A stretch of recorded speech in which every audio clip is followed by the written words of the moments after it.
So hello everyone and welcome back to my channel. आज के इस वीडियो में हम लोग बात करेंगे उन 4 most important, most repeated and most asked literary devices की जो आपके इंग्लिश लिटरेचर के ऑलमोस्ट हर एग्जाम में पूछे जाते हैं। आप टीजीटी पीजीटी के स्टूडेंट हो तब भी आपने इनको रिपीट होते हुए देखा होगा। आप सीयूईटी के स्टूडेंट हो, गेट के, नेट के, सेट के, ये 4 ऐसे लिटरेरी डिवाइसेस हैं जो बार बार पूछे जाते हैं एंड बच्चों को तब भी क्लियर नहीं होते हैं, बच्चे इसमें कंफ्यूज रहते हैं। तो आज के इस वीडियो के जरिए आई गारंटी यू कि आपकी कंफ्यूजन ना सिर्फ दूर हो जाएगी बल्कि मैं आपको इतने अच्छे एग्जांपल्स दूंगी कि आप कभी इनको भूल नहीं पाओगे। So on that note let's jump into the video. सबसे पहले हम लोग बात करेंगे मेटाफर के बारे में। ये एक ऐसा लिटरेरी डिवाइस है जो हम लोग बचपन से अपने 5th-6th क्लास से ही पढ़ते हुए आ रहे हैं, लेकिन अभी भी हम लोग के अंदर कंफ्यूजन है। ऐसा इसलिए है क्योंकि आपको डेफिनेशन तो दे दी जाती है मेटाफर की, लेकिन एग्जाम में कैसे ट्विस्ट करके क्वेश्चंस पूछे जाते हैं ये आपको कोई नहीं बताता। सो आज के इस वीडियो में मैं क्वेश्चंस भी लेके आई हूं जिसको मैं आपको सॉल्व करके दिखाऊंगी and you are going to go completely satisfied. आपके सामने है आशिकी मूवी की कुछ 4 बड़ी अच्छी सी लाइन्स जो आपने जरूर सुनी होगी। इसको अगर आप समझ गए तो आप समझ लीजिए आप मेटाफर समझ गए। लिखा हुआ है यहाँ पे, तुम ही हो अब तुम ही हो, जिंदगी अब तुम ही हो, चैन भी मेरा दर्द भी मेरी आशिकी अब तुम ही हो। तो इससे हम लोग को बहुत ही क्लियर आइडिया लगता है कि कोई एक बड़ा दर्द में पड़ा हुआ आपका आशिक है जो आपकी एक लड़की को या बोल सकते हैं प्रेमिका को इक्वेट कर रहा है कुछ चीजों से। अपनी उस गर्लफ्रेंड को, अपनी प्रेमिका को कह रहा है कि तुम भाई मेरा चैन भी हो, तुम मेरा दर्द भी हो, तुम मेरी आशिकी भी तुम ही हो। इसको हम लोग कुछ और वेरिएबल ले लेते हैं। तो इससे आपको एक चीज दिखाई दे रही है कि आपके एक चीज का दूसरी चीज से कंपैरिजन किया जा रहा है कि तुम ये हो, तुम ये हो, तुम वो हो। तो इससे हम लोग को ये चीज समझ में आई कि आपका जो मेटाफर होता है ना बेटा, वो दो चीजों के बीच में कंपैरिजन होता है। अब दो कोई रैंडम चीज नहीं होती है, दो अनलाइक चीजों के बीच में। भाई लड़की में और एक लड़के के चैन और दर्द में कोई कनेक्शन नहीं है। अगर हम लोग लिटरल सेंस में बात करें, भाई आज के जमाने में तो कनेक्शन है, लेकिन अगर हम लोग लिटरल सेंस में बात करें तो एक लड़की का एक लड़के के चैन और दर्द से कोई कनेक्शन नहीं है। लेकिन तब भी वो कह रहा है कि ये जो लड़की है वो इसका चैन है, वो इसका दर्द है, वो इसकी आशिकी है। दैट मीन्स टू अनलाइक चीजों के बीच में, जिसके बीच में कोई कनेक्शन नहीं है, ये लड़का एक कंपैरिजन बिठा रहा है और इसी को बेटा हम लोग कहते हैं मेटाफर। अब ये तो हुआ एक मूवी का एग्जांपल। अब हम लोग चलेंगे और अपने लिटरेचर का एक एग्जांपल देखेंगे जो कि दिया है हमारे शेक्सपियर ने। Very beautiful lines he has told and ये आपके मेटाफर का एग्जांपल है जहां पे शेक्सपियर बताते हैं कि all the world's a stage, मतलब आपकी ये जो धरती है, ये जो दुनिया है, ये एक आपका रंगमंच है। All the man and women merely players, हम और आप जो यहाँ पे हैं वो इस पर्टिकुलर रंगमंच के क्या है, हम लोग खिलाड़ी हैं, प्लेयर्स हैं। They have their exits and their entrances. आप कोई प्ले या मूवी देखने जाते हो तो उसमें जो खिलाड़ी एंड प्लेयर्स होते हैं उनकी एंट्री भी होती है, एग्जिट भी होती है। ठीक उसी तरीके से जैसे इस दुनिया में हमारी एंट्री भी होती है और एक दिन हमारी एग्जिट हो जाती है। Then and one man in his time plays many role. और इस धरती पे, इस रंगमंच पे होने वाला जो एक खिलाड़ी है वो अपने उस टाइम स्पैन में बहुत सारे किरदार को क्या करता है, निभाता है। सो बहुत ब्यूटीफुली इन्होंने हर लाइन में मेटाफर का इस्तेमाल किया है एंड हम लोग को दिखाई दे रहा है कि कैसे इन्होंने दो अनलाइक चीजों को कंपेयर करके दिखाया है इन एन इनडायरेक्ट वे। बस इसी चीज को बेटा हम लोग कहते हैं मेटाफर, जो कि कहता है कि एक ऐसा फिगर्स ऑफ स्पीच है जो कंपेयर करता है, comparing two unlike things by stating that one thing is another in an indirect way. याद रखना ये जो इनडायरेक्ट वर्ड है मैं इस पे एम्फेसिस दे रही हूं क्योंकि आगे ये आपको काम आने वाला है जब क्वेश्चन आएंगे आपके सामने। तो यहाँ पे मेटाफर आपको सिंपल सी चीज ये कह रहा है कि आपके मेटाफर में दो चीजों के बीच में बेटा कंपैरिजन बैठाया जाता है। दो अनलाइक चीजें, इन दोनों के बीच में कोई कनेक्शन नहीं होता है। भाई हमारे वर्ल्ड में और स्टेज में कोई कनेक्शन नहीं है, हमारे लड़की में और चैन और दर्द में कोई कनेक्शन नहीं है, लेकिन तब भी दो अनलाइक चीजों के बीच में कंपैरिजन बैठाया है। और ये कंपैरिजन बताया है इन्होंने इनडायरेक्ट वे में। डायरेक्ट नहीं बोल दिया कि तुम चैन हो, ठीक है, अब गाने के बोल पे मत जाना, लेकिन उसको इनडायरेक्ट एंड सटल तरीके से कहा है। So this is what we call as metaphor. It is describing something by equating it with something else. भाई हम लोग ने इक्वेशंस तो पढ़ी है मैथ्स में, लेकिन आज आपने लिटरेचर में भी देख ली। हम लोग को इससे क्लियरली समझ में आ गया है कि मेटाफर का दो दो चीजों के बीच में कंपैरिजन बैठाया है, इनडायरेक्ट तरीके से किया है। एंड ये चीज बेटा आपके पोएट्स एंड राइटर्स जानबूझ के अपने वर्क में करते हैं ताकि उनको बहुत विविड इमेजरीज देखने को मिले। भाई अगर एक लड़की को जिंदगी बोल दिया, दर्द बोल दिया, चैन बोल दिया, तो वो सुनने में थोड़ा अलग लगता है एंड आपके रीडर का अटेंशन चला जाता है उस पूरे गाने पे, उन शब्दों के बोल पे। यही आपके पोएट एंड आपके ऑथर्स चाहते हैं कि अपने काम में वो लोग मल्टीपल मीनिंग्स क्रिएट करें जिससे आपको मजा आए। इसको बोलते हैं मेटाफर। अब हम लोग क्वेश्चन भी इसका देखेंगे कि आपकी यूजीसी नेट ने कैसे इससे क्वेश्चन पूछे हैं ताकि आप कंफ्यूज न रहो। देखो भाई, कंटेंट कंज्यूम करना तो आसान है, ये इंफॉर्मेशन आपको गूगल भी दे देता है या कोई और भी टीचर दे देता है, लेकिन साथ में साथ अगर आप क्वेश्चन करते हो सेम उसी लैंग्वेज पे जिससे कठिनाई से आपका एग्जाम पूछता है, तो आप पूरी तरीके से कॉन्फिडेंट जाते हो। भाई इस चैनल का यही एक बोल सकते हैं कि मेन थिंग है, हम लोग इसको यूएसपी हम लोग फॉलो करते हैं कि हम लोग कंटेंट भी देखेंगे और क्वेश्चन जरूर देखेंगे ताकि हम लोग fully confident हो जाए। ठीक है। A poet once referred to an old man as a tattered coat upon a stick. That is an example of, एक बहुत ही महान पोएट है, आप सभी को बताना है कि वो कौन सा पोएट है एंड कौन सी बहुत ही फेमस पोएट्री उनकी पोएम में ये लाइन यूज की गई है। उन्होंने ओल्ड मैन कौन होता है, एक बूढ़े व्यक्ति को कहा कि ये बूढ़ा व्यक्ति तो ऐसा लगता है मानो एक डंडी को फटा हुआ कोट पहना दिया हो। तो आप देख पा रहे हैं कि ओल्ड मैन में, उस बूढ़े व्यक्ति में, और ये जो इन्होंने बात की है एक डंडी जिसने फटा हुआ कोट पहना हो, इसमें क्या कोई कंपैरिजन है, क्या कोई कनेक्शन है? कुछ नहीं। लेकिन इन्होंने इन दोनों के बीच में कंपैरिजन बैठाया है आपके दिमाग में एक इमेज को उत्पन्न करने के लिए कि बूढ़े व्यक्ति को देखो तो वो इतना कमजोर है, इतना फीबल होता है, ऐसा लगता है कि किसी डंडी ने कपड़े पहन रखे हैं। तो it is a beautiful comparison जो इन्होंने मेटाफर का यूज करके किया है। आप सभी लोग कमेंट करेंगे नीचे कि ये कौन सी फेमस पोएम में आता है एंड कौन से इस पोएट ने कहा है। तो ये आपके एग्जाम में पूछा गया है। ये हो सकता है आपको सिंपल लगा हो, अगर सिंपल लगा है तो अगला क्वेश्चन देखिए। यहां पे आपसे पूछा है कि metaphor differs from simile in that. आपको 4 लाइनें दी हैं, अगर आप 4 पढ़ेंगे तो आप बिल्कुल कंफ्यूज हो जाएंगे कि भाई ये क्या था, हमको तो समझ में नहीं आया। आपसे पूछा है कि मेटाफर किस तरीके से अलग है आपकी सिमिली से। तो आप कहेंगे कि मैम पहले सिमिली पढ़ाइए तब शायद हम लोग ये क्वेश्चन कर पाएंगे। तो अगर ऐसी बात है तो चलो हम लोग पहले सिमिली को पढ़ेंगे।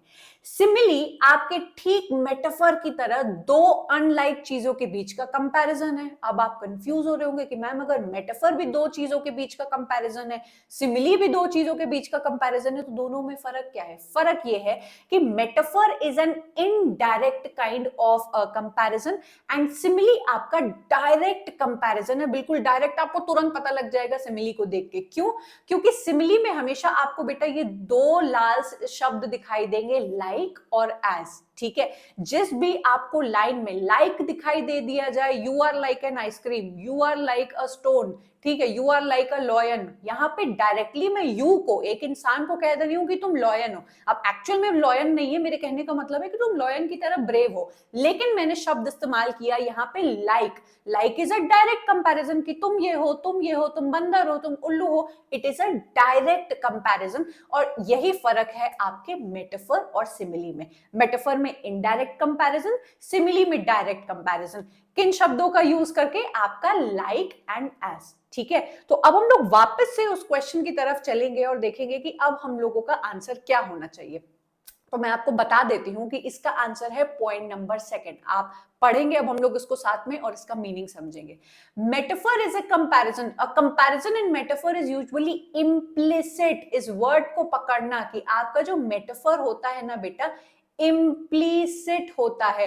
आप कहेंगे कि इम्प्लीसिट का मतलब क्या होता है? तो इम्प्लीसिट का मतलब होता है इनडायरेक्ट। ठीक है, मैंने यहां लिख दिया इनडायरेक्ट। मैंने ऊपर आपको बताया था ना, इनडायरेक्ट को याद रखना। इम्प्लिसिट का मतलब होता है इनडायरेक्ट एंड आपका एक्सप्लिसिट का मतलब होता है डायरेक्ट। तो सिमिली में हम लोग ने पढ़ा है कि डायरेक्ट कंपैरिजन, तो उसका वर्ड हो जाएगा आपका यहाँ पे एक्सप्लिसिट एंड आपके मेटाफर का वर्ड हो जाएगा इम्प्लिसिट। भाई हम लोग छोटे बच्चे तो है नहीं कि आपका यूजीसी नेट इतने नेशनल लेवल का एग्जाम आप देने जाओगे और कहेगा कि metaphor is indirect and simile is direct. कभी कभी ये हो भी सकता है, लेकिन इस तरीके से बेटा आपकी उसी चीज को, पढ़ी हुई चीज को ऐसे ट्विस्ट करके एक नया शब्द डाल के आपको कंफ्यूज करने के लिए ऐसे टाइप के क्वेश्चंस दिए जा रहे हैं। तो आप कहीं भी अपने नोट्स बनाते हो वहां पे आप मेटाफर एंड सिमिली के नोट्स बनाना। तो मेटाफर में इनडायरेक्ट और इम्प्लिसिट लिखना एंड सिमिली के नीचे डायरेक्ट और एक्सप्लिसिट लिखना एंड आपका क्वेश्चन बन जाएगा। ठीक है, हम लोग सिमिली का एक और क्वेश्चन जरूर से देखेंगे।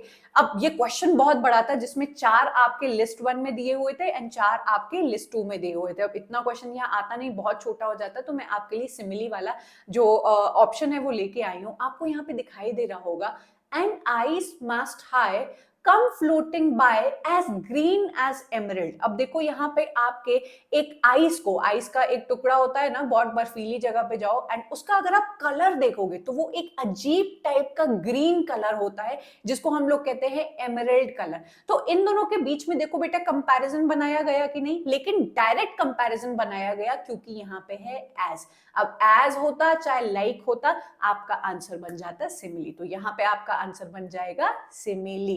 एंड आई होप कि अब आपको क्या हो गया, समझ में आ गया। मैं आपको एक बहुत अच्छा एग्जांपल देके भी समझा जाती हूँ, मैंने पहले भी एग्जांपल दिए हुए हैं कि मेटाफर को हम लोग ने समझ लिया कि ये एक इनडायरेक्ट कंपैरिजन है। मैं यहाँ पे लिख लूंगी कि ये इसको बोलते हैं हम लोग इम्प्लीसिट। इसका मतलब है कि मैं किसी को बोलूं कि यू आर स्टोन हार्टेड, मैं किसी को बोल दूं कि यू आर स्टोन हार्टेड, तो मैंने यू और एक स्टोन हार्टेड पत्थर दिल इंसान को उसको कह दिया कि तुम पत्थर दिल इंसान हो।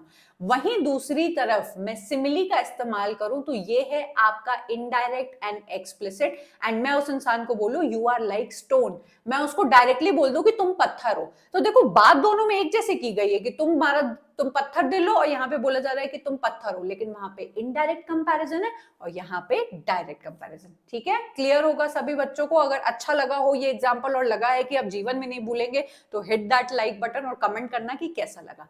अब हम लोग पढ़ेंगे मेटोनिमी के बारे में। मेटोनिमी को पढ़ने से पहले आप इस स्टेटमेंट को देखो। The white house issued a statement. आपको यहाँ पे व्हाइट हाउस दिखाई दे रहा है एंड हम सब लोग को पता है कि अमेरिका में व्हाइट हाउस एक ऐसी जगह है जहां पे आपका प्रेसिडेंट रिसाइड करता है, रहता है। ठीक उसी तरह जैसे यहाँ पे हमारा पार्लियामेंट होता है, हमारे प्रेसिडेंट एंड हमारी जितनी भी अथॉरिटी होती है उनकी वो एक प्लेस होती है, उनको डिनोट करती है। मेटोनिमी एक ऐसा फिगर्स ऑफ स्पीच है जहां पे हम लोग डायरेक्टली उन लोगों को या किसी भी पर्टिकुलर चीज को डायरेक्ट ना बोल के उसको इनडायरेक्ट तरीके से हम लोग बोलते हैं। जिस जगह से वो चीज रिलेटेड होती है बस उसका एक कलेक्टिव नाम ले लेंगे। व्हाइट हाउस ने तो कोई स्टेटमेंट पास नहीं किया होगा, ये तो एक नॉन लिविंग एंटिटी है, लेकिन हम लोग कह रहे हैं the white house issued a statement. कहने का मतलब हम लोग का ये हुआ कि व्हाइट हाउस के अंदर जो लोग बैठे हैं, president, prime minister, chief minister and और भी बहुत सारे लोग, उन लोगों ने एक आपका स्टेटमेंट इशू किया है। सेम यही चीज आपको दिखाई देगी, द पार्लियामेंट डिक्लेयर्ड इमरजेंसी। अब आपकी ये जो बिल्डिंग है वो तो इमरजेंसी नहीं आपको बोल सकती है कि अब इमरजेंसी लग गई है, लेकिन इसके अंदर जो लोग बैठे हैं यहां बात उनकी की जा रही है। ठीक है, हम लोग जूरी मेंबर्स को कैसे बोलते हैं, जूरी बोलते हैं, उसके अंदर के हर एक इंसान का नाम ना लेके उनको जूरी बोल देते हैं। तो ये जो आपका फिगर ऑफ स्पीच है ना बेटा, ये है मेटोनिमी, जो एक ऐसा फिगर ऑफ स्पीच है जहां पे एक वर्ड और phrase is substituted with another that is closely related to। अब भाई ऐसा तो नहीं है कि आपका प्रेसिडेंट में और आपके पार्लियामेंट में कोई कनेक्शन नहीं है। भाई प्रेसिडेंट उस पार्लियामेंट में ही रहता है, उसी की ही वो अबाइडिंग प्लेस होती है। तो इन दोनों के बीच में एक कंपैरिजन होता है एंड हम लोग एक काफी सारी चीजों के नाम ना लेके उससे एसोसिएटेड जो एक चीज होती है, क्लोज कनेक्शन होता है उन दोनों के बीच में, उसका यहाँ पे नाम लेके उस सेंटेंस को अलग तरीके से कह देते हैं। तो आप यहाँ पे समझ जाएंगे कि मेटोनिमी एक ऐसा वर्ड या फ्रेज है जो दूसरी चीज को सब्स्टिट्यूट करता है। मैंने द प्रेसिडेंट ना बोल के the president issued a statement ना बोल के बोल दिया द व्हाइट हाउस, पूरे व्हाइट हाउस ने स्टेटमेंट इशू कर दिया। मैंने द पार्लियामेंट ना बोल के उसके सारे मेंबर्स का नाम ना लेके बोल दिया, सॉरी प्रेसिडेंट एंड बाकी सारे लोगों का नाम ना लेके बोल दिया कि पार्लियामेंट ने आपका कर्फ्यू लगा दिया है। ठीक है, तो this substitution is based on close logical और cultural association between the two. अब भाई ऐसा तो नहीं है कि मेरी मम्मी ने कोई इशू स्टेटमेंट किया हो और मैं उसको बोल दूं the white house issued a statement. हालांकि हम लोग बोलते हैं कि हमारी घर की जो मम्मी है वो बिग बॉस है, हम लोग उनको एक नाम दे देते हैं क्योंकि वो हम लोग को टास्क देती रहती हैं। ये भी एक टाइप का मेटोनिमी हुआ।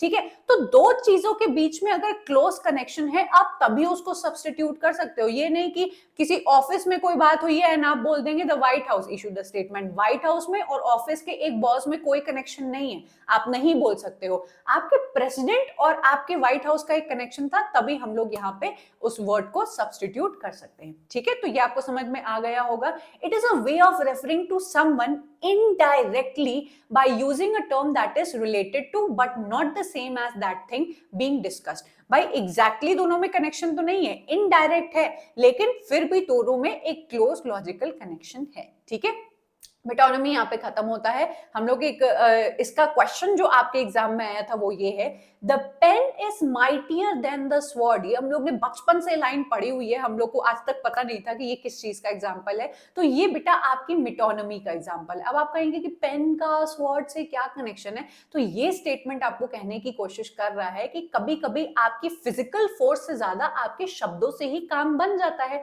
मतलब कि शब्दों में इतनी ताकत होती है कि बड़ी से बड़ी तलवारों से होने वाली लड़ाई को क्या करे, ये मतलब क्या कहते हैं, रोक सकता है। तो पेन और स्वॉर्ड, आपका जो पेन है वो कम्युनिकेशन और शब्दों का एक सब्स्टिट्यूशन है, और स्वॉर्ड जो है वो आपके फिजिकल फोर्स का सब्स्टिट्यूशन है। भाई एग्जाम में इतना इनडायरेक्ट कंपैरिजन तो करने के लिए बहुत दिमाग चाहिए, लेकिन आई होप आपको समझ में आ गया होगा। ठीक है, आगे बढ़ेंगे। और ये क्वेश्चन जो बहुत बड़ा आपसे अभी अभी 2023 के दिसंबर में पूछा गया है, मैं तभी कह रही हूं कि ये बहुत ही रिपीटेड आपके फिगर्स ऑफ स्पीच है। आइए हम लोग मेटोनिमी को इसमें से थोड़ा सा ढूंढते हैं, क्योंकि क्वेश्चन बड़ा है, अभी अभी रिसेंटली आया है, तो इसका स्क्रीनशॉट ही मुझे मिल पाया। ठीक है, तो यहाँ पे है आपका लिटरेरी डिवाइस और यहाँ पे डेफिनेशन दी हुई है। हम लोग को यहाँ पे दिखाई दे रहा है मेटोनिमी, एंड हम लोग मेटोनिमी को यहाँ पे क्लियरली देख पा रहे हैं हमारा आंसर कि metonymy is referring to something by the name of something else that is closely connected to it. भाई हम लोग ने अभी देखा ना कि आप एक चीज को दूसरी चीज से रेफर कर देते हो, सब्स्टिट्यूट कर देते हो, क्योंकि वो उससे क्लोजली रिलेटेड है। इस क्लोजली रिलेटेड कीवर्ड को अपने नोट्स में जरूर से लिखना कि ये एक ऐसा इनडायरेक्ट कंपैरिजन है जहां पे दो शब्दों का सब्स्टिट्यूशन किया जाता है only on the basis of close connection. अगर दो चीजों के बीच में बेटा क्लोज कनेक्शन नहीं है तो ये चीज आपकी फेल हो जाएगी। ठीक है, चलेंगे आगे। और अपना यहाँ पे हम लोग को एक और फिगर ऑफ स्पीच दिखाई दे रहा है, सिनेडोची, जो हम लोग को यही कहीं मिल जाएगा, लेकिन उससे पहले हम लोग उसको पढ़ेंगे और फिर वापस आएंगे। सिनेडोची का एग्जाम्पल ये जो है आपका बहुत ही ब्यूटीफुल एग्जाम्पल है। I have got some new wheels. ये लड़की भाई शो ऑफ करते हुए दिखा रही है कि मैंने न्यू व्हील्स खरीदी है। तो क्या इसका मतलब ये हुआ कि इस लड़की ने नए पहिए खरीदे हैं? नहीं, पहिए आपके किस में होते हैं, आपके चार वाहन, मतलब पहिए तो दो उसमें भी मिल जाएंगे, लेकिन आपके न्यू व्हील्स का मतलब हुआ कि इसने नई कार खरीदी है। अब आप कहेंगे कि अरे लड़की तुम कार ही बोल देती, लेकिन इसको फिगर्स ऑफ स्पीच यूज करनी थी। It sounds very cool when a person says I have got some new wheels. कहने का मतलब होता है मैंने कार ली है। अब यहाँ पे आपको डायरेक्ट कनेक्शन दिखाई देगा कि कार के एक पार्ट को बस इसने कह दिया उठा के कि मैंने व्हील्स खरीदे हैं। कार का ही पार्ट है आपका व्हील्स, ऐसा नहीं है कि इसने बोल दिया कि मैंने कुछ और, मैंने पेन खरीदी है एंड बता रही हूँ ये कार के बारे में। कार के ही एक पार्ट को उठा के इसने बोल दिया कि मैंने वो खरीदा है। This is a kind of substitution जो आप सिनेडोची में करते हो। 9/11 जो ट्रेजेडी हुई थी, इस डेट का आपकी जो ट्रेजेडी हुई थी उससे खास एक कनेक्शन नहीं है, लेकिन क्योंकि 9/11 को, उस डेट को ये चीज हुई थी, तो उस पूरे हम लोग अटैक को 9/11 का नाम दे देते हैं। इस चीज को बेटा हम लोग कहते हैं सिनेडोची, जो कि है a part of something is used to represent the whole. एक बड़ी चीज को बताने के लिए आप एक छोटी चीज का नाम ले लेते हो। ठीक है, मेटोनिमी और सिनेडोची से इसको बिल्कुल कंफ्यूज मत करना। मेटोनिमी एक अलग चीज है जहां पे आप एक शब्द को दूसरे शब्द से सब्स्टिट्यूट कर देते हो जो उससे क्लोज कनेक्शन में होती है, लेकिन यहां पे हम लोग उस पूरी घटना या पूरी चीज के होल का एक पार्ट उठा लेते हैं और हम लोग उसका नाम ले लेते हैं। जैसे कार का एक पार्ट है व्हील, 9/11 डेट का पार्ट है कि उस दिन वो ट्रेजेडी हुई थी, तो उस ट्रेजेडी को अलग तरीके से बताने के लिए हम लोग उस डेट को रेफर कर लेते हैं, और इसी को ही कहते हैं बेटा आपका सिनेडोची। ये भी मेटोनिमी की तरह एक सब्स्टिट्यूशन होता है, लेकिन नोट्स में आपको लिखना है इट इज लाइक कि आप उस पर्टिकुलर पार्ट के बारे में बात करते हो जो आपके होल का, एक पूरी चीज का पार्ट है, इसी के ही एक टुकड़े के बारे में बात करते हो। ठीक है, अब इससे जो आपका क्वेश्चन पूछा गया है वो बहुत ही अच्छा क्वेश्चन है, डिफिकल्ट क्वेश्चन पूछा गया है। मैं इसको पढ़ूंगी आपके लिए और आपको एक्सप्लेन करूंगी। What is peculiar about the reference in the following to some poets name in plural? अब यहाँ पे आपको 4 लाइन दी हुई है एंड इस 4 लाइन के अंदर आपको पढ़ के बताना है कि पोएट्स के जो नाम है वो कौन सा लिटरेरी डिवाइस आपके सामने शो करता है। तो मैं आपके लिए रीड करूंगी। It is freezing bleak day in January. कोई इंसान है जो बहुत ही जनवरी के एक ठंडे दिन का हम लोग को बखान कर रहा है and I am looking for poetry. ये इंसान पोएट्री को ढूंढ रहा है। भाई सोचो, क्या ये पोएट्री को ढूंढ रहा होगा? नहीं, ये किसी किताब को ढूंढ रहा होगा जिसमें पोएट्री लिखी हो। I see a few Chaucers, I see a few Shakespeare's and a hardcover. A $3 history of modern poetry published in 1987. And आपसे पूछा है कि भाई बताओ कि ये चॉसर्स एंड शेक्सपियर किस चीज को डिनोट कर रहे हैं? तो ये डिनोट कर रहे हैं बेटा आपके सिनेडोचिक यूज को, names for their respective work. भाई ये इंसान बोल सकता था कि मुझे हैमलेट पढ़ना है, मैकबेथ पढ़ना है, ट्वेल्थ नाइट पढ़ना है, मिडसमर नाइट्स ड्रीम पढ़ना है, ये बहुत सारे नाम हो जाते। इन्होंने सब्स्टिट्यूट कर दिया कि मुझे शेक्सपियर्स दिखाई दे रहे हैं, मतलब कि शेक्सपियर की किताबें दिखाई दे रही हैं। This is known as a close connection substitution, जो आपके होल का एक पार्ट है कि इतनी सारी किताबों, इतने सारे आपके होल का एक पार्ट क्या हुआ कि ये सारी किताबें शेक्सपियर को बिलोंग करती हैं। तो शेक्सपियर्स, देन चॉसर्स, देन पोएट्री। बहुत सारी पोएट्री, अलग अलग पोएम का नाम लेने से अच्छा है कि मैं बोल दूं कि मैं पोएट्री ढूंढ रही हूं। इसको कहते हैं हम लोग सिनेडोची। ठीक है, वापस से मैं चलूंगी एंड आपको वो क्वेश्चन दिखाऊंगी जहां पे आपका एक और रीसेंट क्वेश्चन पूछा गया है। तो सिनेडोची को हम लोग बोल सकते हैं, आपके जस्ट सामने लिखा हुआ है, a figure of speech in which a part represents the whole. ठीक है, तो ये क्वेश्चन आपने अगर नहीं पढ़ा था, मैंने आपको जिस तरीके से अभी पढ़ाया, तब तक आपके लिए ये क्वेश्चन डिफिकल्ट होता, लेकिन क्योंकि आपने कीवर्ड्स मेरे बहुत अच्छी तरीके से समझ लिए कि पार्ट एंड होल मैंने आपको बता दिया, देन मेटोनिमी के केस में मैंने बता दिया कि कोई चीज क्लोजली कनेक्टेड होगी तभी आप उस लाइन को क्लिक करना, मेटाफर में मैंने आपको इम्प्लिसिट एंड इनडायरेक्ट बता दिया, सिमिली में बता दिया कि एक्सप्लिसिट इनडायरेक्ट। तो इन छोटे छोटे कीवर्ड से आपको एग्जाम में किसी भी चीज को क्रैक करना बहुत ईजी बन जाता है। ठीक है, अगर आपको इसी तरीके से एक पर्टिकुलर सेक्शन के ही सिर्फ क्वेश्चंस लगाने हैं कि भाई मुझे डिस्टर्बेंस नहीं चाहिए एंड अपने एक पर्टिकुलर सेक्शन को पूरा पक्का कर लेना है, तो आप हमारी इस पीवाईक्यू टेस्ट सीरीज को जरूर से ट्राई करिए, जहां पे आपको आपके ही सिलेबस के सॉर्टेड सेक्शन वाइज क्वेश्चन मिल जाएंगे। भाई एक होता है ईयर वाइज क्वेश्चन लगाना कि मिसलेनियस क्वेश्चन आपका आते चले जा रहे हैं एंड आप उसको लगाते चले जा रहे हैं, लेकिन ये एक ऐसा फीचर है जिसके थ्रू आपको मिलता है कि आप अपने सेक्शंस जो सॉर्टेड है, आपके लिटरेरी थ्योरी लगा लिया, लिटरेरी टर्म्स एंड डिवाइसेस लगा लिया, जिसके अंदर आपको सारे लगातार क्वेश्चन सिर्फ और सिर्फ उसी सेक्शन के मिलेंगे। इसको बहुत टाइम लगा है मुझे बनाने में एंड इतने सारे 5000 क्वेश्चंस को सिग्रीगेट करने में, लेकिन ये फाइनली बनके तैयार हुआ है एंड अभी तक न जाने कितने बच्चों ने इसका फायदा उठाया है एंड हमेशा पॉजिटिव फीडबैक दिया है। तो अभी तक अगर आपने इसको नहीं अवेल किया है तो आप हमारी इस पर्टिकुलर ऐप को डाउनलोड करके इसका फायदा उठा सकते हो। आपको क्विक टेस्ट भी फ्री मिल जाएगा एंड अगर आपको पहले यूज करके देखना है, पहले इस्तेमाल करना है, फिर विश्वास करना है, तो आप हमारे टेलीग्राम पे जरूर से जाए, जहां पे बच्चों को डेली 2 बार फ्री में पेपर 1 एंड पेपर 2 के फ्री पीवाईक्यू सेट्स मिल जाते हैं। उसको यूज करने के बाद बच्चे इस कोर्स को अवेल करते हैं एंड उनका एक पॉजिटिव फीडबैक रहता है। तो अगर आप मुझे ढूंढना चाहते हैं, अच्छा लगता है आपको मुझसे पढ़ाई करना, मेरा स्टाइल ऑफ टीचिंग आपको इजी लगता है ग्रास्प करना, तो आप मुझसे मेरे यूट्यूब पे फ्री लेक्चर्स के थ्रू कनेक्टेड रहिए, मेरे टेलीग्राम से फ्री पीवाईक्यूज को अवेल करिए, और अगर आप मुझसे किसी भी तरीके की चैट करना चाहते हैं तो टेलीग्राम में आप चैट का ऑप्शन है। देन आप मेरे पेड कोर्सेज भी चेक कर सकते हैं जो आपको इस ऐप में मिल जाएंगे। मेरे जो पीवाईक्यू टेस्ट सीरीज का कोर्स है, देन मेरा full course on cultural studies already launch हो चुका है एंड आगे और भी लॉन्च होने वाले हैं जो आपको इस पर्टिकुलर ऐप में मिल जाएंगे। तो इन तीनों जगहों से आप मुझे मिल सकते हैं या फिर आप मुझसे कनेक्टेड रह सकते हैं। आई होप आज का वीडियो आपको बहुत इंजॉयबल एंड बहुत ज्यादा नॉलेजेबल लगा होगा। भाई आपके लिए इंफॉर्मेशन को आसान बनाना मेरा बहुत बड़ा एम है एंड आई होप मैं ऐसा कर पाती हूँ। अगर ऐसा है तो मुझे कमेंट जरूर करिएगा, वीडियो को लाइक करिए, अपने दोस्तों के साथ शेयर करिए, अपना फीडबैक जरूर से दीजिए। एंड अगर इसी तरीके से आपको किसी कठिन कॉन्सेप्ट को इजी लैंग्वेज में पढ़ना है तो मुझे कमेंट करके जाना एंड मैं उसके लिए